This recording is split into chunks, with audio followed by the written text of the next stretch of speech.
Hello my students, आज की इस वीडियो के अंदर हम डिस्कस करने जा रहे हैं 10th class mathematics chapter number 12 theorem number 3। तो चलिए स्टार्ट करते हैं बच्चों इसकी स्टेटमेंट से। The angle in a semi circle is a right angle in a segment greater than semi circle is a less than right angle in a segment less than semi circle is a greater than right angle. बच्चों इस theorem के तीन parts हैं। इसमें यह कहा जा रहा है कि आपके पास एक सेगमेंट ऑफ सर्कल है जो कि सेमी सर्कल के इक्वल, मतलब हाफ सर्कल। ये देखिए, ये हाफ सर्कल, तो इसमें जो एंगल बनेगा वो इक्वल टू 90 डिग्री होगा। हाफ सर्कल में बनने वाला एंगल 90 डिग्री होगा। सर्कम एंगल की बात हो रही है। ये देखिए, यहां से सर्कमफेरेंस के साथ टच करता हुआ आ रहा है ये पॉइंट, सी पॉइंट सर्कमफेरेंस के ऊपर है, तो ये एंगल कहलाता है सर्कम एंगल।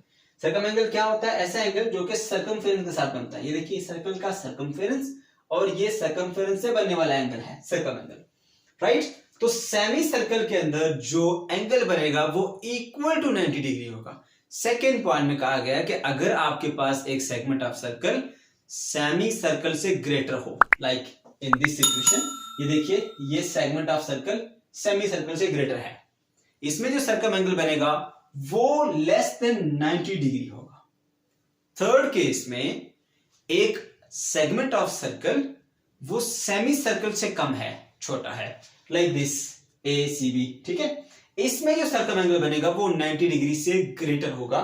ACB एक एंगल है जो कि 90 डिग्री से ग्रेटर है। अब ये तीन बातें हमें प्रूव करनी है, ठीक है। तो इसमें हम अब क्या लिखेंगे, कंस्ट्रक्शन में गिवन और प्रूफ क्या लिखेंगे, चलिए देखते हैं। सबसे पहले बच्चों आप बताओगे कि एक सर्कल है जिसका सेंटर O है, उसमें एक आर्क ADB है। ADB एक सर्कल ले लिया और उसके अंदर एक आर्क ADB है और उसमें एक कार्ड ड्रॉ कर लें आप AB एक कार्ड है, ठीक है। वैसे तो ये कंस्ट्रक्शन में आना चाहिए था, लेकिन क्योंकि इसमें गिवन में दिया गया तो हम इसको गिवन में ही लेंगे, ठीक है। इसके अलावा आप ये बताएंगे कि इसके अंदर एक सेंट्रल एंगल है और सर्कम एंगल, ठीक है। सेंट्रल एंगल क्या बनता है? AOB, यानी ये जो ADB आर्क है जो सेंटर के साथ एंगल बनाती है उसको हम सर्कम एंगल कहते हैं। जैसा कि आप यहां देख सकते हैं कि एक आर्क जो एंगल सेंटर से बनाती है that is central angle. Okay, ये सेंट्रल एंगल है और सर्कम एंगल कौन सा है इसके अंदर? ACB। ये दो तीन पॉइंट्स आपने गिवन में बता दिए। उसके बाद आपने बताना है कि हमें यहां पर क्या प्रूव करना है। प्रूफ हमने ये करना है, बात गौर से सुनिएगा, तीन चीजें हैं, तीन चीजें प्रूव करनी है। अगर segment of circle equal to semicircle यानी हाफ है, half of the circle ACB, ये देखिए यहां से, ठीक है। अगर ACB हमारे पास इक्वल टू सेमी सर्कल है, ये देखिए, if sector ACB is semi circle, अगर ये सेमी सर्कल यानी आधा है, तो फिर ये जो एंगल बनाएगा यानी सर्कम एंगल बनाएगा वो एंगल इक्वल टू 90 होना चाहिए। ACB angle should be equal to 90, ठीक है। Measurement of angle ACB should be right angle. Right angle से परेशान होते हैं तो आप इसकी जगह 90 भी लिख सकते हैं, क्योंकि 90 डिग्री के एंगल को हम राइट एंगल कहते हैं, राइट, लिख दिया। इसी तरह से हमारे पास जो दूसरी बात हमने प्रूव करनी है, आपने एक फिगर ड्रा कर ली, उसमें आपने ऐसे सेमी सर्कल ड्रा कर लिया, उसमें एंगल बना दिया। दूसरे केस में कहा जा रहा है कि अगर आपके पास जो सेगमेंट ऑफ सर्कल है वो सेमी सर्कल से ग्रेटर हो, तो आपने ये सर्कल बनाया, उसमें जो आपने सेगमेंट लिया ACB, आप ये देखिए, ये आधे सर्कल से ज्यादा हिस्सा है, ठीक है। इस सिचुएशन में क्या होगा? इस सिचुएशन में ये होगा, if ACB is a sector which is greater than semicircle, ये सेमी सर्कल से ग्रेटर होगा, then measurement of angle ACB is less than right angle, यानी 90 डिग्री से कम होगी। ये देखिए, अब इसके अंदर जो सर्कम एंगल है वो ये आपको वैसे दिखाई भी दे रहा होगा कि ये जो एंगल है वो 90 डिग्री से कम है। ये सेगमेंट सेमी सर्कल से बड़ा है, लेकिन इसका सर्कम एंगल क्या है? 90 डिग्री से छोटा होगा, यानी राइट एंगल से कम होगा। ये चीज हमें प्रूव करनी है, राइट। ये बात आपने नोट कर ली। तीसरा पॉइंट आप क्या करेंगे? तीसरा पॉइंट में हमारे पास ये बताया गया है, थर्ड डायग्राम, कि एक सेगमेंट ऑफ सर्कल जो कि सेमी सर्कल से भी छोटी है, ठीक है। ये देखिए, ACB आपके पास एक सेगमेंट ऑफ सर्कल है जो कि सेमी सर्कल से भी छोटी है। इसके अंदर जो सर्कम एंगल बनेगा वो सर्कम एंगल क्या होगा? Greater than 90। ये सेगमेंट सर्कल से छोटा है, लेकिन जो सर्कम एंगल बनाएगा वो 90 से ग्रेटर बनाएगा। ये तीन बातें हमें यहां पर प्रूव करनी है। तो बच्चों, हमारे पास इसके लिए क्या स्ट्रैटेजी होगी, किस तरह से हम प्रूव करेंगे, क्योंकि पहले हम माइंड के अंदर सारी सिचुएशन बनाते हैं, फिर उसको उठा के हम इधर इधर लिख देते हैं स्टेटमेंट में और साथ में उसकी रीजन देते हैं। तो सबसे पहले आपके माइंड में क्या प्लानिंग होगी, देखिए बच्चों हम यहाँ पर थ्योरम नंबर 1 12.1 की हेल्प से इसको प्रूव करेंगे। 12.1 में क्या बताया गया था? 12.1 में ये बताया गया था कि एक सर्कल है जिसमें एक माइनर आर्क है और एक मेजर आर्क है। मैं आसान करके बताता हूं इसको। तो जो माइनर आर्क का एंगल होता है विद द सेंटर, जिसे हम सेंट्रल एंगल कहते हैं, central angle of the minor arc. मैं फिर बता दूं, सेंट्रल एंगल वो होता है जो आर्क सर्कल के सेंटर से बनाती है। Central angle of the minor arc वो इक्वल होता है किसके? 2 time of circum angle of the major arc. यानी ये जो हमारे पास माइनर आर्क जो एंगल बनाती है सेंटर के साथ, central angle of minor arc is equal to 2 time circum angle of major arc. ठीक है, अब आपको बात क्लियर होगी। तो आपने अभी फिल वक्त अपने माइंड में सिर्फ एक बात यहां बिठानी है कि central angle is equal to 2 time of circum angle. ठीक है, सिचुएशन मैंने आपको क्लियर कर दी कि ये हमारे पास माइनर आर्क है जिसका सेंट्रल एंगल 2 टाइम होता है मेजर आर्क के सर्कम एंगल के। ठीक है, तो क्या बात, central angle is equal to 2 time circum angle. इस कंसेप्ट को यूज करते हुए हमने इस थ्योरम को प्रूव करना है। तो हमने किसी तरीके से अब इसको 3 डायग्राम को ड्रा कर लेना है जो अकॉर्डिंग टू सिचुएशन है ये बनी हुई है। सबसे पहले यहां पर आपने इनके सेंट्रल एंगल्स को डिफाइन करना है कि कितने कितने बनते हैं, क्योंकि इस सिचुएशन के अंदर जो आपको मैंने थ्योरम 1 बताया इसमें सेंट्रल एंगल इस्तेमाल होता है और सर्कम एंगल इस्तेमाल होता है। तो देखिए इन तीनों फिगर्स के अंदर जो हमारे पास पहली फिगर है, यहां पर सेंट्रल एंगल क्या बना रही है? ADB chord. कौन सा सर्कम एंगल बना रही है? देखें नीचे वाली है ना ये हमारे पास आर्क, ठीक है, इसको आप एडीबी कंसीडर करें। ये एंगल कितना बनाती है with the centre? That angle is 180 degree. कैसे पता चला? क्योंकि ये स्ट्रेट लाइन है और स्ट्रेट लाइन का एंगल कितना होता है? 180 डिग्री। ये दोनों वेक्टर मिलके ऐसे OA OB मिलके स्ट्रेट लाइन बनाते हैं, तो ये सेंट्रल एंगल होगा 180 डिग्री। सारे सेंट्रल एंगल नोट करें, फिर मैं बताता हूं कैसे प्रूव करेंगे। इस सिचुएशन के अंदर देखिए ये हमारे पास OA और ये OB सेंट्रल एंगल बन रहा है ये वाला इसका, ये क्योंकि ADB वो आर्क है हमारे पास, उसका सेंट्रल एंगल क्या है? ये AOB। ये यहां पर देखें, ये इस सिचुएशन में बताइए ये एंगल जो है वो आपको नजर आ रहा है कि ये 180 से छोटा है। देखिए ऐसे एंगल 180 है, जैसे जैसे ये नीचे आता रहेगा एंगल कम होता रहेगा, एंगल कम होता रहेगा, एंगल कम, और ये 0 एंगल। इसी तरह से ये नीचे की तरफ आता जा रहा है तो ये कितना है? 180 से कम होगा। That theta is less then 180 degree. ठीक है, तो AOB यहां पर इस केस के अंदर लेस देन 180 है।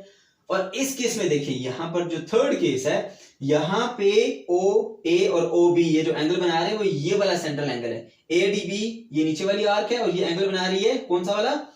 AOB। ये एंगल आपको नजर आ रहा है कि ये 180 से ग्रेटर है। कौन सा एंगल? ये वाला एंगल, सेंट्रल एंगल। तो देखिए जब दो वेक्टर इस तरह से होंगे तो इनका जो ये वाला एंगल है ये 180 से ग्रेटर होगा, ये 180 से बड़ा एंगल है, राइट। तीनों फिगर्स का फिगर 1 में जो सेंट्रल एंगल कितना है? 180 के इक्वल है। फिगर 2 के अंदर जो हमारे पास सेंट्रल एंगल है उसकी एग्जैक्ट वैल्यू तो नहीं है, लेकिन इतना पता है कि ये 180 से स्मॉलर है। तो लिखा कि जो सेंट्रल एंगल AOB है इसके अंदर वो लेस देन 180 है। थर्ड के अंदर देखें, थर्ड के अंदर जो हमारे पास सेंट्रल एंगल है वो 180 से ग्रेटर है। तो लिखा measurement of angle AOB in the third figure is greater then 180। ये मैं आपको प्लेन बता रहा हूं किस तरह से हमने इसको प्रूव करना है। तो ये हमें बात पता चल गई कि पहली फिगर में सेंट्रल एंगल 180 के इक्वल है, दूसरे में 180 से छोटा है और तीसरे में 180 से बड़ा है। अब हम ये जानते हैं कि एक जो सेंट्रल एंगल है वो इक्वल होता है 2 time of circum angle. Central angle is equal to 2 time of circum angle. तो इसको आप इस तरीके से भी कह सकते हैं कि जो सर्कम एंगल होता है वो हाफ ऑफ सेंट्रल एंगल होता है। ठीक है, उसी बात को दूसरे तरीके से हम यूं कहेंगे कि जो सर्कम एंगल होता है वो हाफ ऑफ सेंट्रल एंगल है। ठीक है, तो इस रिस्पेक्ट से देखिए भी अगर सेंट्रल एंगल है 180 तो इसका हाफ फिर होगा सेंट्रल एंगल। हाफ मतलब 2 से डिवाइड करिए तो 180 डिवाइडेड बाय 2 करेंगे तो क्या मिलेगा? आंसर 90। तो this angle, half of this angle will be 190 degree. ठीक है, तो पता चला कि इसका जो सर्कम एंगल होगा 90 डिग्री। तो यही तो हमने प्रूव करना था कि इसका सर्कम एंगल 90 डिग्री हो। दूसरे केस में देखिए, दूसरी फिगर के अंदर जो हमारे पास सेंट्रल एंगल है वो लेस देन 180 है। तो इसका हमने जब निकालना है सर्कम एंगल, तो हम जानते हैं कि circum angle is half of the central angle. Central angle का क्या होता है? हाफ होता है। ठीक है बच्चों, तो इसलिए क्या करेंगे, इसको 2 से डिवाइड करेंगे तो आपको क्या मिलेगा? आपको मिल जाएगा सर्कम एंगल। तो क्योंकि ये वैल्यू 180 से कम है, तो कोई भी नंबर जो 180 से छोटा होगा उसको 2 से डिवाइड करने से आपको हमेशा आंसर लेस देन 90 मिलेगा। आप खुद भी इस चीज को ट्राई कर सकते हैं। ठीक है, तो ये जो एंगल मिलेगा आपको वो लेस देन 90 मिलेगा। ठीक है, यानी इस एंगल का हाफ जिसे हम कहते हैं, ये हमारे पास सर्कम एंगल है। ठीक है, मैंने हाफ ऑफ इसलिए लिखा है।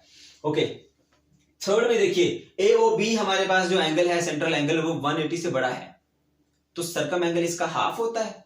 तो फिर बताइए 180 से बड़ा नंबर कोई भी आप ले लें, ठीक है, कोई भी 180 से बड़ा नंबर ले लें, उसको 2 से डिवाइड करेंगे तो आंसर हमेशा 90 से ग्रेटर मिलेगा।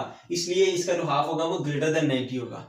ठीक है, तो यही तो बातें हमने प्रूव करनी थी कि ये वाला सेंट्रल एंगल इक्वल टू 90 है, ये वाला जो है ये हमारे पास लेस देन 90 है, और ये वाला सर्कम एंगल ग्रेटर देन 90 है। ठीक है, अब हम इस चीज को यहां पर प्रूव करते हैं। ठीक है बच्चों, इसमें किस तरह से हम लिखेंगे? सबसे पहले आप क्या बताएंगे इसके अंदर कि in each figure A B is a chord of a circle O A, circle with centre O. देखिए ये सर्कल है जिसका सेंटर ओ, ये सर्कल सेंटर ओ, ये सर्कल सेंटर ओ, इसमें कार्ड ए बी, इसमें कार्ड ए बी, इसमें card A B. ठीक हो गया। उसके बाद आपने ये बताना है कि A O B is the central angle. इन सब डायग्राम के अंदर जो ए ओ बी है वो सेंट्रल एंगल है। ठीक है, ये देखिए ए ओ बी, ये इस ए डी बी आर्क का सेंट्रल एंगल, एडीबी आर्क का central angle AOB, ADB arc का सेंट्रल एंगल एओबी। ठीक है, और आप उसके अलावा आपने क्या बताना है कि ACB is a circum angle. इसके अंदर एसीबी सर्कम एंगल, इस डायग्राम के मुताबिक एसीबी ये सर्कम एंगल, इस डायग्राम के मुताबिक एसीबी ये सेंट्रल एंगल है। ठीक हो गया। अब आपने ये बातें बता दी, ये बातें बताना जरूरी थी क्योंकि हम पहले मेंशन करेंगे कि ये सर्कम एंगल है और ये सेंट्रल एंगल है, और फिर हम ये थ्योरम जो हमने अप्लाई किया था, थ्योरम नंबर 1, वो अप्लाई करेंगे कि सेंट्रल एंगल इक्वल होता है 2 टाइम ऑफ सर्कम एंगल। ठीक है, रीजन देंगे थ्योरम 1 की और लिखेंगे मेजरमेंट ऑफ एंगल एओबी यानी सेंट्रल एंगल इक्वल होता है 2 टाइम ऑफ सर्कम एंगल। ठीक है, अब ये देख सकते हैं AOB is a central angle, ACB is a circum angle. ये तीनों के लिए ये कॉमन स्टेटमेंट है। ठीक है, ये सिर्फ इसके लिए, ये तीनों के लिए कॉमन स्टेटमेंट है कि सेंट्रल एंगल इक्वल होगा 2 टाइम ऑफ सेंट्रल एंगल के। ओके, अब देखिए इस पहली फिगर के अंदर जो सेंट्रल एंगल है वो कितना है? 180 डिग्री। तो आप पहले बताएंगे कि इसके अंदर सेंट्रल एंगल AOB कितना है? 180 डिग्री। और हम जानते हैं कि सेंट्रल एंगल होता है 2 टाइम ऑफ सर्कम एंगल। तो बच्चों AOB की जगह पर मैंने इस तरफ लिख दिया 2 टाइम मेजरमेंट ऑफ ACB। क्यों? क्योंकि हम जानते हैं AOB इक्वल है 2 time measurement of angle ACB। ठीक है, तो AOB की जगह पर लिखा 2 time measurement of angle ACB। अब 2 इधर डिवाइड मल्टीप्लाई हो रहा है, उस तरफ जाके हो जाएगा डिवाइड। 180 डिवाइडेड बाय 2 करेंगे तो क्या मिलेगा? 90। तो आपको एग्जैक्ट आंसर मिलेगा measurement of angle ACB is equal to 90 degree, जिसे हम राइट एंगल कहते हैं। अगर आप 90 नहीं लिखना चाहते, आपको कंफ्यूजन होती है 90 से, ठीक है, तो आप लिख सकते हैं ये चीज। ठीक है, बुक के अंदर ये साइन लिखा हुआ है तो उसमें बच्चे कंफ्यूज हो जाते हैं, मैंने आसानी के लिए आपको यहां पर लिखा। ठीक है, 90 का लिखा है, आप 90 नहीं लिखना चाहते आप ये लिख दें, एक ही बात है। राइट एंगल या 90 डिग्री एक ही बात है। ओके, पहली सिचुएशन हमने प्रूव कर ली कि एंगल ACB जो कि एक सर्कम एंगल है, पहली फिगर के अंदर वो 90 डिग्री। ये देख लीजिए, ये पहली फिगर, इसके अंदर ये सेमी सर्कल है और इसके अंदर बनने वाला circum angle equal to 90 degree prove हो गया। सेकंड फिगर में देखिए बच्चों, सेकंड फिगर हमारे पास ये है, इसमें जो मेजरमेंट ऑफ एंगल AOB है, measurement of angle AOB is less then 180 degree. ठीक है, ये देख लीजिए, ये हमारे पास AOB है, सेंट्रल एंगल कितना है? Less than 180। मैंने आपको सिचुएशन यहां ड्रा करके बताई थी।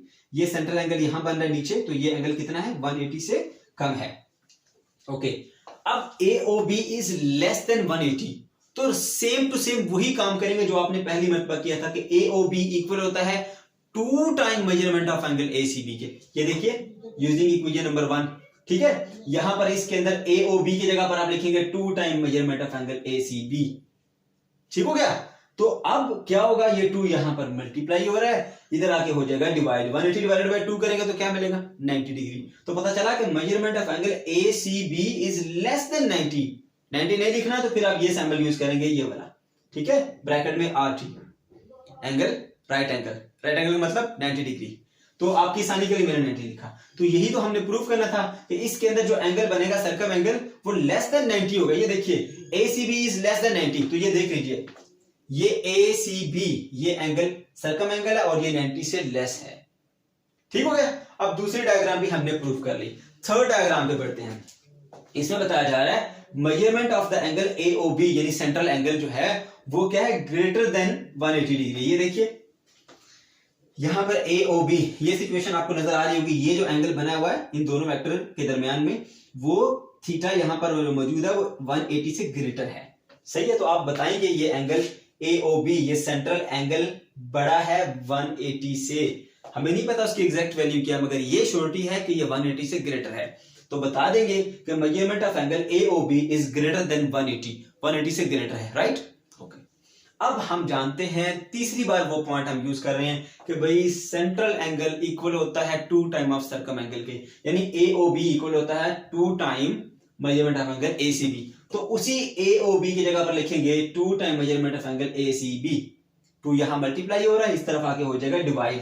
तो जब 2 इस तरफ आके हो जाएगा डिवाइड तो इधर आ गया 90।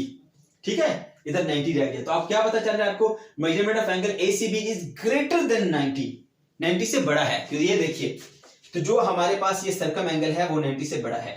यही बात हमने प्रूव करनी थी बच्चों। ये था हमारा आज का थ्योरम। अगर आपका कोई भी क्वेश्चन है तो कमेंट सेक्शन के अंदर आप जरूर पूछ सकते हैं।